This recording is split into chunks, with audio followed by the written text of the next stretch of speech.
Hi guys, welcome to my YouTube channel. This is Kaveri. ಇವತ್ತು ನಾವು ಭರವ ಬೆಂಡಿ ಹೆಂಗೆ ಮಾಡೋದಂತ ನೋಡೋಣ. ಇದಕ್ಕೆ ಬೇಕಾಗಿರೋ ಇಂಗ್ರೀಡಿಯೆಂಟ್ಸ್: ಹುರಿದಿರೋ ಶೇಂಗಾ, ಎಳ್ಳು ಹುರ್ಕೋಬೇಕು, ಬೆಳ್ಳುಳ್ಳಿ, 2 ಮೆಣಸಿನ್ಕಾಯಿ, ಹಸಿ ಮೆಣಸಿನ್ಕಾಯಿ, ಮತ್ತು ಅಲ್ಲ, ಕೊತ್ತಂಬರಿ ಮತ್ತು ಬೆಂಡೆಕಾಯಿನ ಹಾಗೆ ಹೊಳ್ಕೊಂಡು ಇಟ್ಕೋಬೇಕು. ಅದಾದಮೇಲೆ ಹುರಿದಿರೋ ಶೇಂಗಾನ ಈ ಥರ ಸಿಪ್ಪೆ ಸುಲ್ಕೊಂಡು ಮಿಕ್ಸಿಗೆ ಹಾಕಬೇಕು. ಅದ್ರ ಮೇಲೆ ಹುರಿದಿರೋ ಎಳ್ಳು ಹಾಕಿ, ಅದಾದಮೇಲೆ ಎಲ್ಲ ಎಳ್ಳನ್ನು ಪೂರ್ತಿಯಾಗಿ ಹಾಕಿದ್ಮೇಲೆ ಬೆಳ್ಳುಳ್ಳಿ, ಅಲ್ಲ ಮತ್ತು 2 ಹಸಿ ಮೆಣಸಿನ್ಕಾಯಿ, ಅದಾದಮೇಲೆ ತುರಿದಿಟ್ಕೊಂಡಿರೋ ಕೊತ್ತಂಬರಿ ಅಂದರೆ ಕಟ್ ಮಾಡ್ಕೊಂಡಿರೋ ಕೊತ್ತಂಬರಿ ಹಾಕಬೇಕು. ಹಾಕಿಬಿಟ್ಟು ಅದನ್ನು ಅದರಲ್ಲಿ ಸ್ವಲ್ಪ ಜೀರಿಗೆ ಹಾಕಿಬಿಟ್ಟು ಅದನ್ನು ಮಿಕ್ಸಿಗೆ ಹಾಕ್ಕೊಳ್ಳಿ. 1ರಿಂದ 2 ಸುತ್ತು ಹಚ್ಕೊಂಡ್ರೂ ಸಾಕು. ಚೆನ್ನಾಗಿ ನೋಡ್ಕೊಂಡು ಹಚ್ಕೊಳ್ಳಿ. ಉಪ್ಪು ಮಿಕ್ಸಿ ಹಚ್ಕೊಂಡಾದಮೇಲೆ ಅದರಲ್ಲಿ ಉಪ್ಪು, ಸ್ವಲ್ಪ ಅರಿಶಿನ, ಅದಾದಮೇಲೆ ಸ್ವಲ್ಪ ಕೊತ್ತಂಬರಿ ಪುಡಿನ ಹಾಕ್ಕೊಳ್ಳಿ. ಕೊತ್ತಂಬರಿ ಪುಡಿ ಹಾಕ್ಕೊಂಡ್ಮೇಲೆ ಸ್ವಲ್ಪ ನಿಂಬೆಹಣ್ಣು ಅದ್ರ ಮೇಲೆ ಹಿಂಡ್ಕೊಂಡ್ಬಿಟ್ಟು ಅದನ್ನು ಸರಿಯಾಗಿ ಎಲ್ಲನೂ ಮಿಕ್ಸ್ ಮಾಡ್ಕೊಂಡ್ಬಿಡಿ. ಮಸಾಲೆ ರೆಡಿ ಆಗೋಗ್ಬಿಡುತ್ತೆ. ಕಟ್ ಮಾಡಿಟ್ಕೊಂಡಿರೋ ಬೆಂಡೆಕಾಯಿ ಒಳಗೆ ಮಸಾಲೆನ ತುಂಬಿ ಈ ಥರ ಎಲ್ಲದರಲ್ಲೂ ಸ್ವಲ್ಪ ಸ್ವಲ್ಪ ಮಸಾಲೆನ ತುಂಬ್ಕೊಂಡ್ಬಿಡಿ. ಫಸ್ಟು ಆರಾಮಾಗಿ ತುಂಬ್ಕೊಳ್ಳಿ.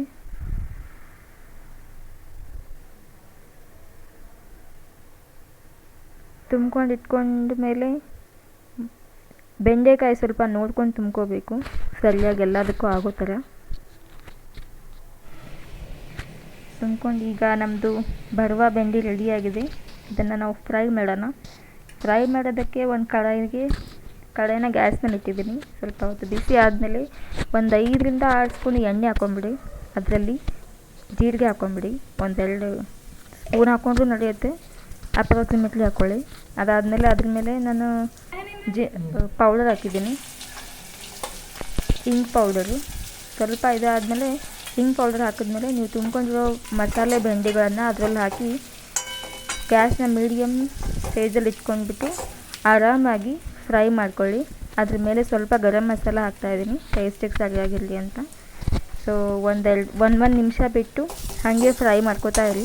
5ರಿಂದ 6 ನಿಮಿಷ ಹಿಂಗೆ ಫ್ರೈ ಮಾಡ್ಕೋಬೇಕು. ಸ್ವಲ್ಪ ಬೆಂಡೆಕಾಯಿದು ಕಲರ್ ಏನಿದೆಯಲ್ಲ ಅದು ಚೇಂಜ್ ಆಗಬೇಕು. ಸೊ ಕರೆಕ್ಟಾಗಿ ಹಸಿ ಎಲ್ಲ ಹೊಟ್ಟೋಗುತ್ತೆ. ಸೊ ಸ್ವಲ್ಪ ತಿಂತೋದಕ್ಕೆ ರುಚಿಯಾಗಿರುತ್ತೆ. 1 ನಿಮಿಷ ಮುಚ್ಚಿಬಿಟ್ಟು ಮತ್ತೆ ಸ್ವಲ್ಪ ಹೊತ್ತು ಅದನ್ನು ಕೈ ಆಡಿಸಿ ಮತ್ತೆ 1 ನಿಮಿಷ ಮುಚ್ಚಿ ಆಮೇಲೆ ಹುರ್ಕೋಬೇಕು. ಆ ಥರ ಹಾಗೆ ಬಿಡೋಕೆ ಹೋಗಬೇಡಿ, ಹೊತ್ಕೊಂಡು ಹೋಗ್ಬಿಡುತ್ತೆ. ಸೊ ಇದು ಭರವ ಬೆಂಡಿ ರೆಡಿಯಾಗಿದೆ. ಇವಾಗ ಸರ್ವ್ ಮಾಡಿಕೊಂಡು ಚಪಾತಿ ಜೊತೆ ತಿನ್ಬೋದು. Thank you.